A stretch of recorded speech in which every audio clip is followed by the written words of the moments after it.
For almost 250 years, Americans believed the pioneers were exactly who history claimed: brave settlers, Sibyl farmers, families escaping Europe for a new life, but DNA changed everything.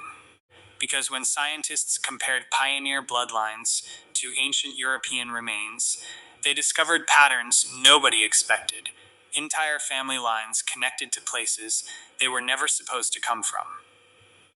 Buried migrations, ancestry, forgotten tribes moving silently across continents long before America existed.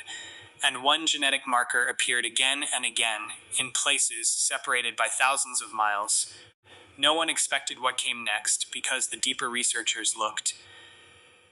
Stranger the story became. Some historians called it coincidence, others refused to comment entirely. And that raised a terrifying possibility. What if the official story of America's first settlers was incomplete? So what really happened? The answer will change how you see history itself. For generations, the story sounded simple. European settlers crossed the Atlantic. They built colonies, then towns, then a nation. That story became part of American identity. Schoolbooks repeated it. Movies celebrated it. Families passed it down proudly, but history has a dangerous habit. The deeper you dig, less stable it becomes. In the early 2000s, genetic researchers began studying pioneer descendants across the United States. At first, the goal was ordinary: track migration patterns, study inherited diseases, family origins. Nothing mysterious, nothing controversial, but then something changed. Several DNA samples from old pioneer families produced strange matches, not modern European matches, ancient ones, very ancient. Some markers traced back thousands of years to isolated mountain regions, to forgotten tribes near the Black Sea, to ancient Celtic burial grounds, even to groups historians believed had disappeared completely. The records showed English ancestry, but the DNA kept pointing elsewhere. That was the first crack in the story.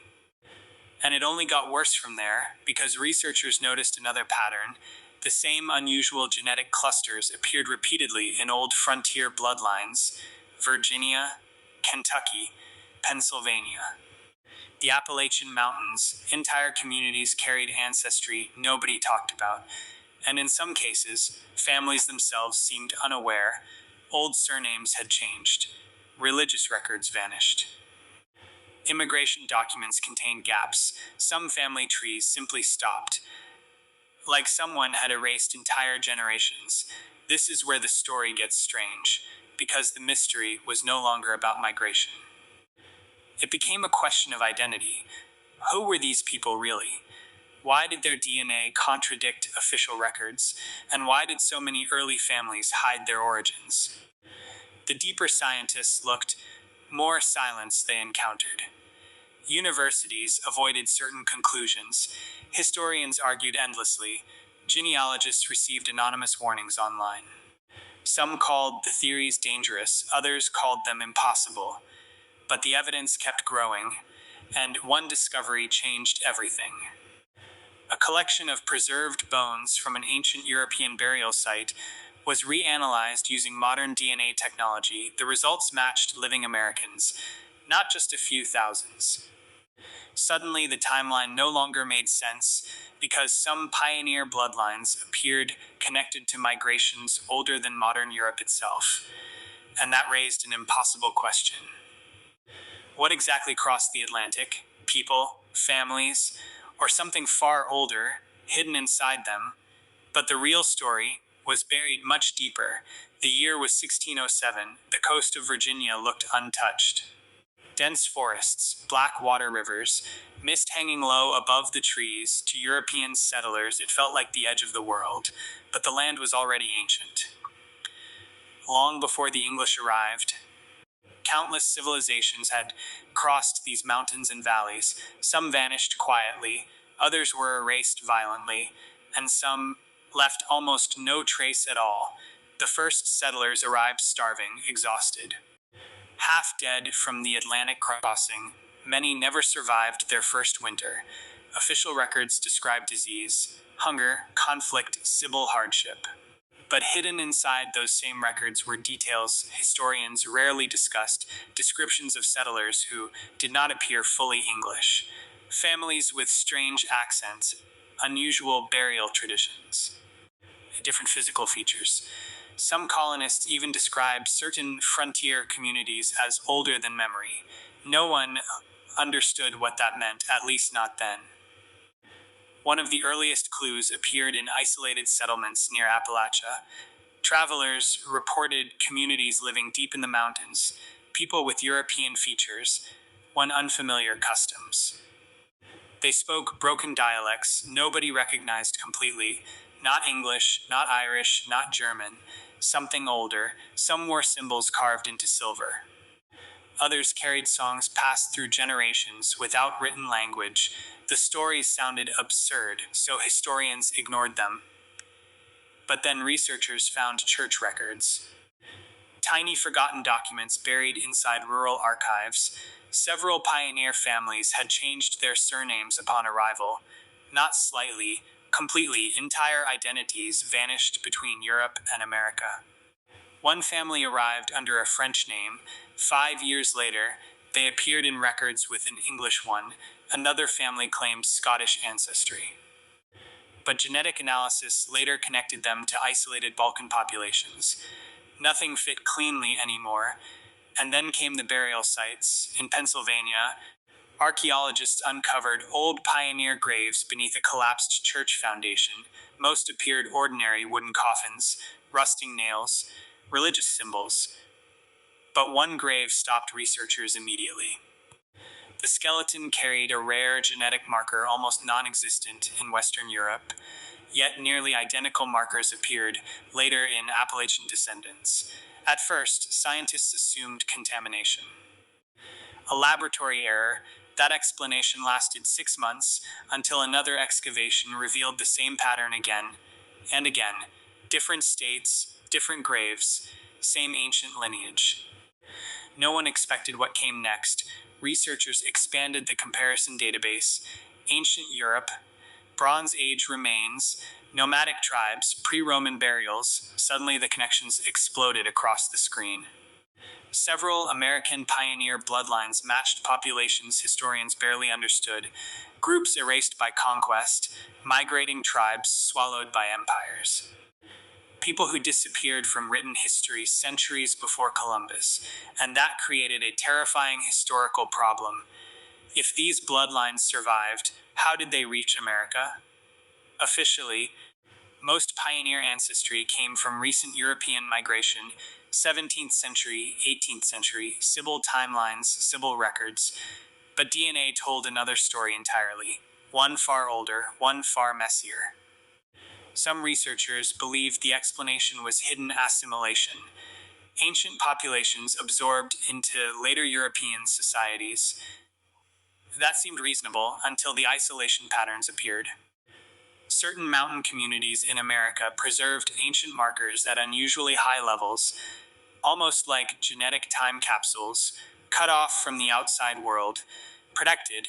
Why? That question haunted researchers for years, because history showed something disturbing. Many early settlers intentionally moved into remote wilderness, far from cities, far from government control.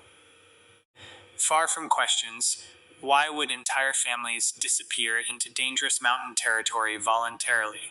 What were they hiding? Or worse, who were they running from? Old letters from frontier pastors revealed strange tensions inside pioneer communities. Arguments over ancestry, accretive marriages, warnings against discussing the old blood. Nobody fully understood those phrases, but they appeared repeatedly. The old blood, the hidden line, the mountain families, again and again. Then came the journals. A private collection discovered in Kentucky during the 1980s. Handwritten entries from a frontier doctor. Most pages described ordinary illnesses, broken bones, fever outbreaks, childbirth.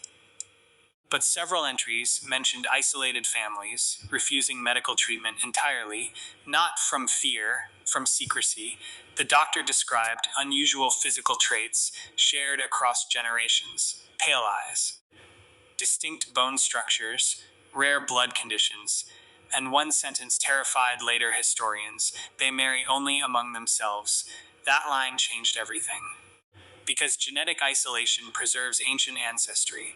Over centuries, outside populations usually dilute old markers, but isolated groups can preserve them almost untouched. Suddenly, the DNA patterns made horrifying sense.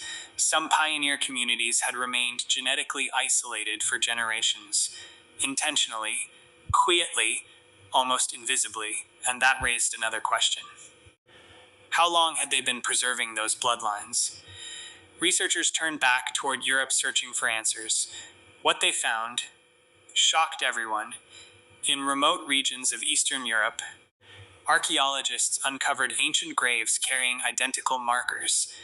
The remains dated back thousands of years before modern nations, before recorded kingdoms. Some belonged to wandering tribes fleeing violent collapse across Europe. Others appeared connected to forgotten mountain civilizations historians still debate today. Many vanished suddenly from archaeological records, almost overnight, but their DNA did not vanish. It survived, somehow, across oceans, across centuries, inside American frontier bloodlines. And then one researcher noticed something impossible. A specific pioneer family from Virginia shared genetic traits with an ancient burial discovered near the Carpathian Mountains. The estimated separation should have been enormous. Yet the match was unusually close. Too close, almost like the bloodline had remained isolated for centuries. The odds were microscopic, and that's when the investigation became dangerous.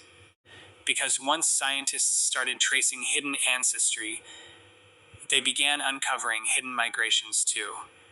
Movements never taught in schools, families disappearing from Europe during religious purges, communities fleeing wars without official documentation, entire bloodlines changing names to survive. Suddenly, the pioneer story no longer looked heroic and simple. It looked desperate, fabricated, decorative. Like a continent quietly shedding people nobody wanted remembered. And America became the hiding place. But there was one detail researchers still could not explain. One detail sitting quietly inside the DNA itself, a marker so rare it appeared almost nowhere in the modern world, except in two places: ancient European graves and isolated American pioneer descendants. That connection should not have existed, but it did, and that single discovery would soon unravel everything historians thought they knew about the first American settlers. Everyone thought the mystery had finally been solved. Ancient European ancestry survived inside isolated pioneer families. Strange, unusual, but still explainable. Historians relaxed. Scientists became cautious again, and for a brief moment, the story seemed complete. But there was one problem. One detail: nobody had checked carefully enough the women. Most early DNA studies focused on paternal lines, family surnames, male ancestry, Y chromosome tracking, but mitochondrial DNA tells a different story. It passes from mother to child almost unchanged, like a whisper moving through centuries. And when researchers finally examined those maternal bloodlines, everything changed. Several pioneer families carried maternal markers linked to populations nowhere near Western Europe, not England, not France, not Germany. The markers pointed east, far east, toward regions connected to ancient migrations historians still struggle to explain. Suddenly, the timeline fractured again, because these maternal lines appeared far older than the colonial era. Some stretched backward thousands of years, others connected to populations believed extinct. No one expected what came next.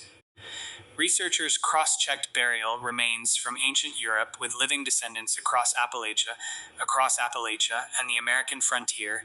The overlap became impossible to ignore. Entire genetic signatures survived almost intact, not diluted, not fragmented, preserved. Like history had been frozen inside certain bloodlines, and the isolation patterns became even darker. Families repeatedly married within tightly connected communities. Duelation after generation, Church records showed it, land ownership showed it, even cemetery layouts showed it.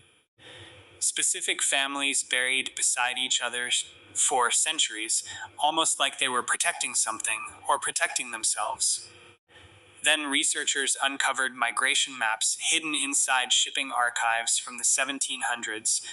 Thousands of immigrants arrived in America without clear origins. Some ports listed vague descriptions only. Mountain people, border refugees, Eastern tribes, no national identity, no confirmed homeland. Many changed names immediately upon arrival. Some disappeared into frontier settlements within weeks. And then came the most disturbing discovery of all, a forgotten collection of letters written by colonial officials, private correspondence, never intended for public eyes. Several letters described concern over foreign bloodlines entering the colonies, but the language felt strange, almost fearful. One official warned that certain groups kept to themselves and trusted nobody. Another described settlers arriving with old customs from beyond Europe's civilized memory. Nobody knows exactly what he meant, and that question, an undrad, has never been fully answered. As DNA technology improved, researchers began reconstructing ancient migrations more accurately. The old maps of Europe suddenly looked incomplete. Entire waves of forgotten movement emerged, tribes fleeing invasion, communities escaping collapse, families disappearing during religious exterminations. Some historians now believe Europe lost countless small populations, history never recorded properly. Not because they vanished, because they blended in, changed names, changed languages, changed identities, and eventually crossed oceans. America did not simply receive settlers. It may have received survivors. That realization changed the emotional weight of the entire investigation, because many pioneer families were no longer viewed as conquerors alone. Some may have been refugees carrying memories too dangerous to preserve openly. Hid ancestry became survival. Silence became protection. And over generations, even descendants forgot the truth. But then something changed. A university research team compared pioneer DNA with remains from an isolated burial cave in Eastern Europe. The cave dated back nearly 3,000 years. Inside were preserved skeletons belonging to a mysterious mountain population. The same rare marker appeared again. Not similar, identical. Researchers reran the tests repeatedly. Same result every time. One scientist reportedly described the match as historically catastrophic, because it suggested something almost impossible. A bloodline survived intact across 3 millennia, wars, empires, mass migrations, religious persecution, ocean crossings, still surviving quietly inside modern American families. What they found shocked everyone because the evidence no longer pointed toward coincidence. It pointed toward continuity, a hidden human chain stretching from ancient Europe directly into early America. And once that idea appeared, researchers started noticing other patterns too. Frontier folklore suddenly sounded different. Stories about old families in the mountains, communities distrusting outsiders, strange accents surviving generations. Oral histories about ancestors who came before the English. For years, historians dismissed those stories as exaggeration. Now some wondered if fragments of truth survived inside them. One Appalachian family preserved a song in an unknown dialect for over 200 years. Linguists later discovered similarities to extinct Eastern European language structures. Another isolated community carried funeral traditions almost identical to ancient mountain burials overseas. Piece by piece, impossible became harder to dismiss. But this is where the story gets strange, because some researchers wanted the investigation to stop. Funding disappeared suddenly. Projects stalled. Public discussions became cautious. A few scientists openly warned against romanticizing genetic identity. Others feared extremist misuse of ancestry research, and they had reason to worry. DNA can reveal truth. But people often weaponize truth. So several universities quietly shifted away from deeper public discussion. Not because the evidence vanished, because the implications became dangerous. Identity, nationhood, origins, those subjects can fracture societies, especially when history turns out far messier than people imagined. Still, independent researchers continued. And one final discovery changed everything. A reconstructed genetic migration model revealed a probable pathway. Ancient mountain populations fled repeated invasions across Europe over centuries. Small groups scattered westward, some assimilated into Celtic territories, others entered isolated frontier regions across Britain. Generations later, descendants boarded ships to America. Not knowing the full story themselves, the bloodline kept moving, quietly, silently, until modern science rediscovered it. Suddenly, American pioneer history looked completely different. Not a single migration, not a single identity, but layers upon layers of forgotten survival. The people crossing the Atlantic carried older worlds inside them. Worlds already ancient before America even existed, and that realization hit descendants emotionally, because ancestry is not just biology, it is memory, loss, fear, adaptation. Many families spent centuries hiding pieces of themselves simply to survive, changing empires and political systems. Imagine discovering your family story was incomplete for generations. Imagine learning your surname was never the original one. Imagine realizing your ancestors erased themselves intentionally, not out of shame, out of necessity. That changes a person. Some descendants described feeling disconnected afterward. Others felt relief, like long unanswered questions suddenly made sense, and some refused the findings entirely. Because identity can become terrifying when it shifts beneath your feet. For centuries, people wanted clean history, syllable origins, neat categories, but human migration has never been simple. Civilizations collapse, borders move, people disappear into new cultures, and sometimes their descendants forget where they truly began. That may be the real story of the pioneers. Not just settlers chasing opportunity, but survivors carrying fragments of ancient worlds across an ocean. Worlds' history almost erased completely. And yet, one mystery still remains unsolved. Researchers still cannot explain why certain rare markers survived with such unusual purity inside isolated American communities. Statistically, dilution should have erased them long ago. But somehow they endured, protected by geography, isolation, silence, or perhaps something else entirely. Somewhere in the Appalachian Mountains, old cemeteries still sit hidden beneath trees. Weathered stones, forgotten names, bloodlines stretching backward further than anyone once believed possible. Most people pass those places without noticing, but beneath the soil, history is still waiting. The empires ended, the migrations faded, the old kingdoms disappeared, but the blood remained, and somewhere, right now, inside an attic, a church archive, or an unmarked grave, final piece of the story still exists. We just haven't found it yet.